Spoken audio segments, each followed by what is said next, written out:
Before diving into this incredible story, consider subscribing to the channel and hitting the bell. Every story here has something to say, and you won't want to miss a single one. A former black sniper was fed up with her racist neighbor, and made him regret it. In a quiet residential suburb of Kansas, 3 blocks from a former shooting range converted into a public park, lived Madeline Carter, a 54-year-old black woman with a quiet demeanor, slow but measured gestures, and a piercing gaze, as if she scanned the world without ever raising her voice.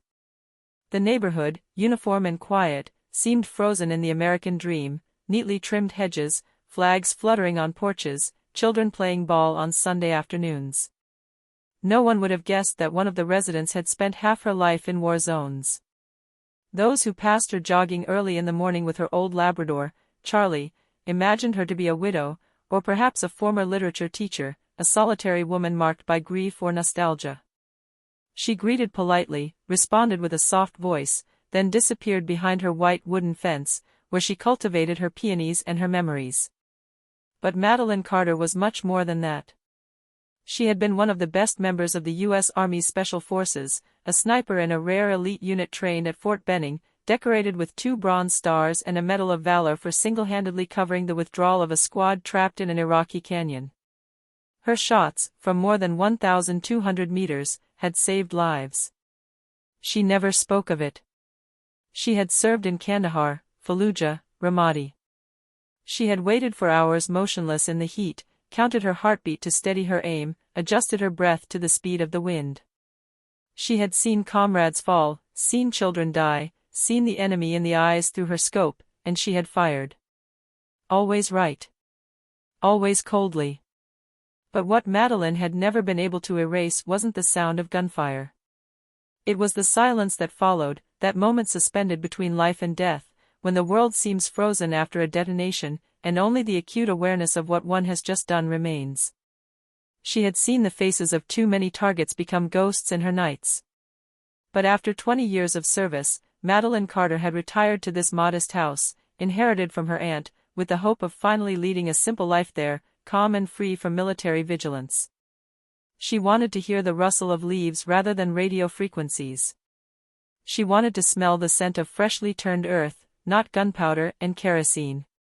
She dreamed of falling asleep without having to memorize every corner of her house like a battlefield. For a few months, this dream seemed within reach. The neighborhood was quiet, the neighbors polite, a little distant, sure, but never hostile. The kind of place where children greeted her with a timid, "Good morning, ma'am," and the mailman smiled as he handed her the mail.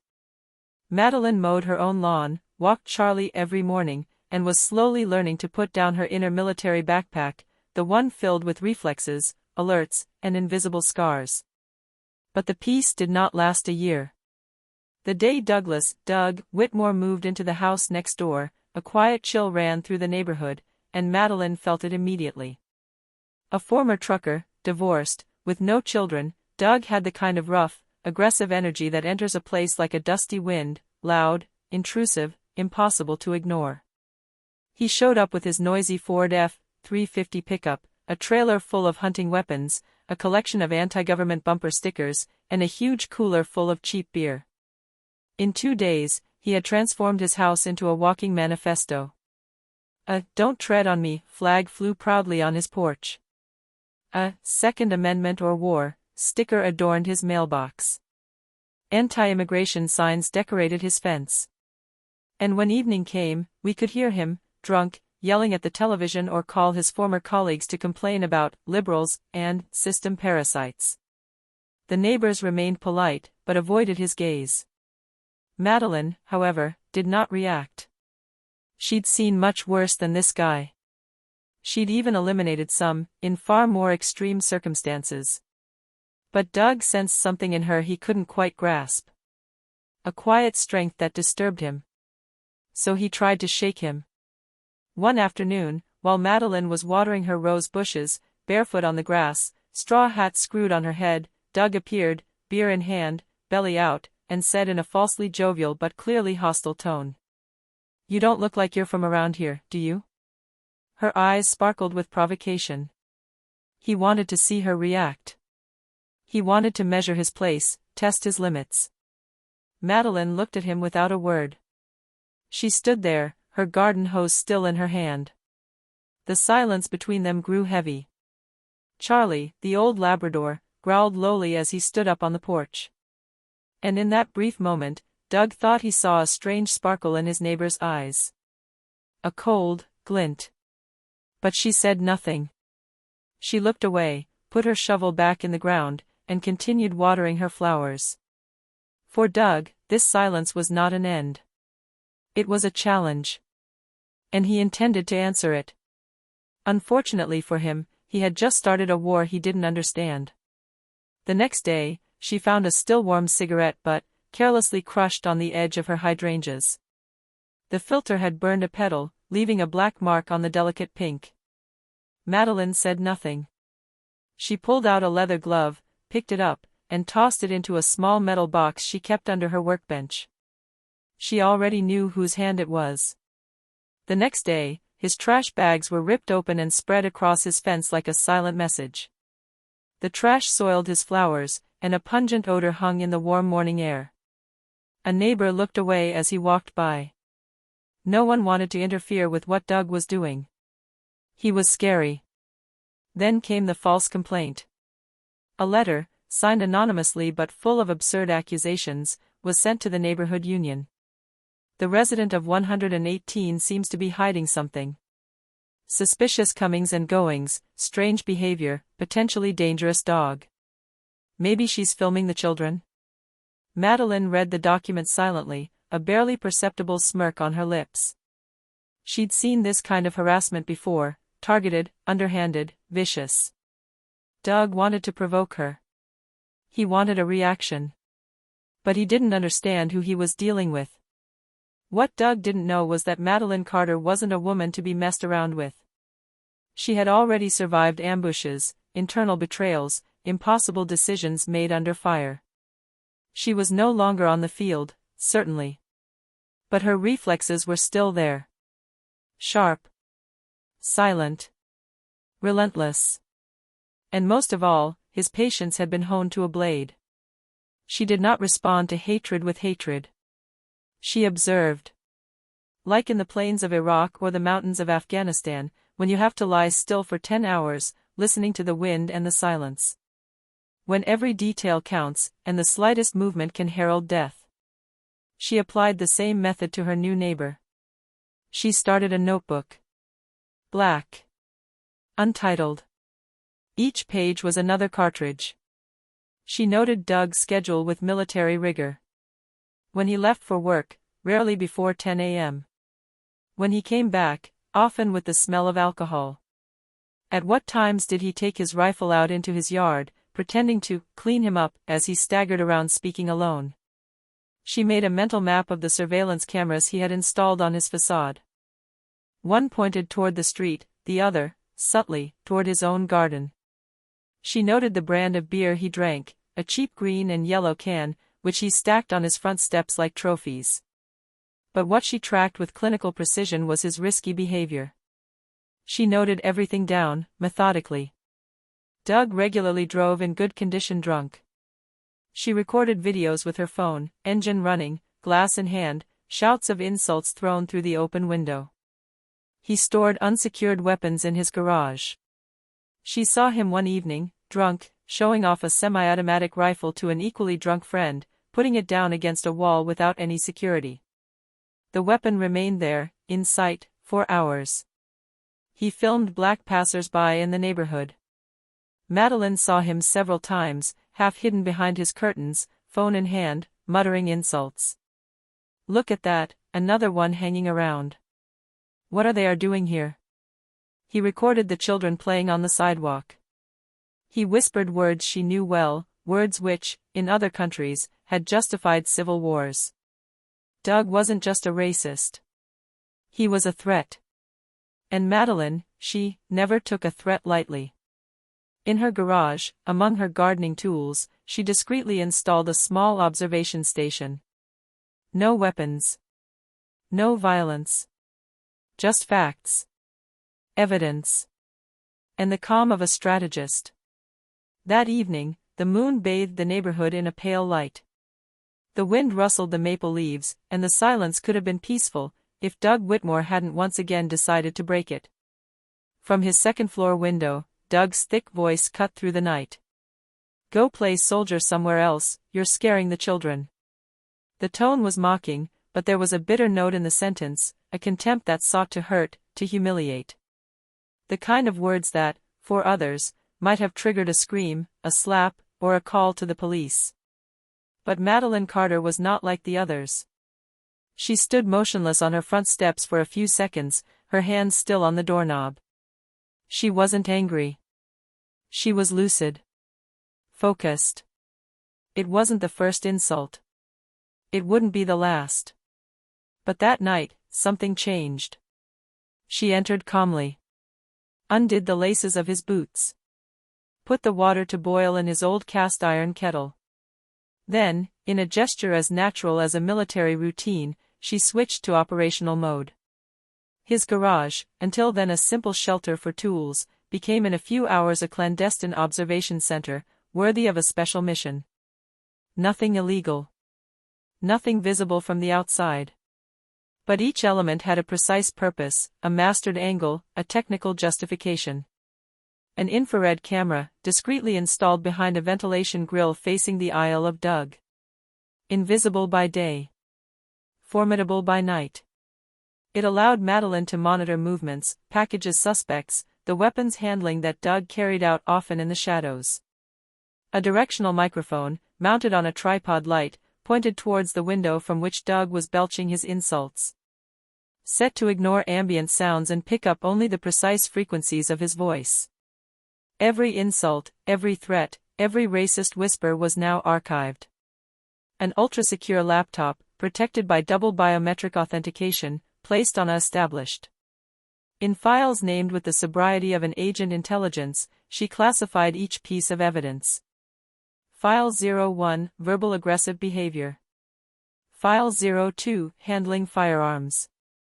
File 03, signs of radicalization. File 04, traffic violations, driving in a state of drunkenness. File 05, targeted harassment, Madeline C. Inside these digital files. Videos of Doug yelling at through his garden, shirtless, beer in hand, uttering racial insults worthy of another century. Screenshots from Doug talking via Skype with a certain Earl, member claimed by a local extremist group. Madeline, with her military rigor, had analyzed the conversations from their reflections captured in a window, thanks to a filter thermal contrast. Video sequences where we saw Doug takes weapons out of his garage, puts them on his work table garden, and clean them without any safety, with children playing just a few meters away. She documented each violation with date, time, and angle of capture. As in operations, no emotion. Just the facts. Legal concrete. At no time did she seek to confront him head-on. She didn't knock on his door. She never raised her voice. Because she knew. She knew Doug was just waiting for this, a reaction, a scream, an outburst that he could film, turn against her, distort, and brandish as proof of threat. She had seen him 1,000 times elsewhere, under other flags.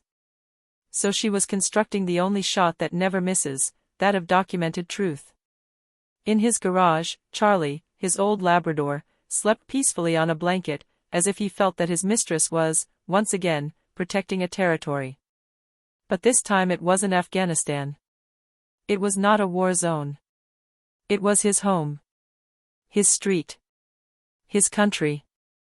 And this time, Madeline Carter wouldn't be fighting with a gun. She would fight with evidence, precision, and the law. 3 weeks had passed since the first insult yelled from Doug's window. 3 weeks during which Madeline had observed, collected, compiled. 3 weeks during which she had waited for the right moment, the moment when her silence would become a weapon more powerful than any bullet. Then, one gray, muggy July morning, Doug received an inconspicuous package on his doorstep. No name on the package. No return address. Just a carefully sealed package, a light weight in his rough hands. Intrigued, Doug slowly opened the package. Inside, a matte black USB flash drive, wrapped in thick fabric. and a simple sheet of paper, folded in four, on which was written, in clear, almost cold writing. I don't use bullets anymore. Only the truth. Look carefully. And think about what you're going to do next. A cold shiver ran through Doug. He understood the message immediately. Someone had been watching his every move. Someone had been waiting for him, patient, methodical. He rushed to his computer and plugged it into the USB port. His screen lit up and a video automatically started playing. What he saw brought him face to face with himself, without filter, without escape. Him, staggering in his yard, bottle of beer in hand, shouting racial slurs towards the street. His hoarse voice, the words heavy with hatred, echoed in his ears as a judgment. An excerpt where he handles a rifle, cleans it carelessly, the weapon pointed towards the ground, without ever respecting safety rules. Videos taken by his own cameras, showing his erratic, aggressive, worrying behavior. An audio segment captured during a conversation Skype, where he was talking to a man whose voice was choppy, spoke of preparing resistance and defending our values against the invader. After the video, the screen opened onto a digital document, organized with the rigor of an investigative file. A clear catalog of legal offenses that he had committed. Illegal possession of firearms. Drunk driving. Racial harassment. Alleged participation in an extremist group. An interactive map of his comings and goings, his calls, telephone calls, and the dates of documented incidents. A copy of the complete file, ready to be sent, under form of pre-written message, to local authorities, the FBI, and even to his employer. The video ended with a still image, that of Madeline Carter. She looked him straight in the eyes, without anger or pity, but with icy precision. Her gaze was that of a woman who had seen enough chaos and violence to never tremble again. In white letters, on the black screen, a single word appeared. Aim better. A clear and unequivocal message. A warning. A promise. Doug pushed back from his chair, panting, his face pale. For the first time, he realized that war was no longer about raw power. It was now being played out on a field where truth, patience, and precision were the only weapons capable of bending hatred. 3 days after receiving the package, sirens broke the peace of the neighborhood. Cars with flashing blue and red lights surrounded Doug Whitmore's house. The FBI, accompanied by local police, conducted a thorough search. Every room, every corner was combed through. Unregistered weapons, prohibited ammunition, and documents linked to extremist groups were seized. Doug was arrested on several charges. Illegal possession of weapons. Racially motivated threats. Participation in a local terrorist organization, according to the evidence collected. The news spread quickly through the neighborhood. Little by little, the neighbors, who had been silent until then out of fear or resignation, began to confide in him. They revealed the derogatory remarks, the aggressive behavior, the hateful looks that Doug had inflicted on them. But none had dared to react openly before. Madeline, for her part, had broken this silence. Meanwhile, in her garden, Madeline resumed her routine.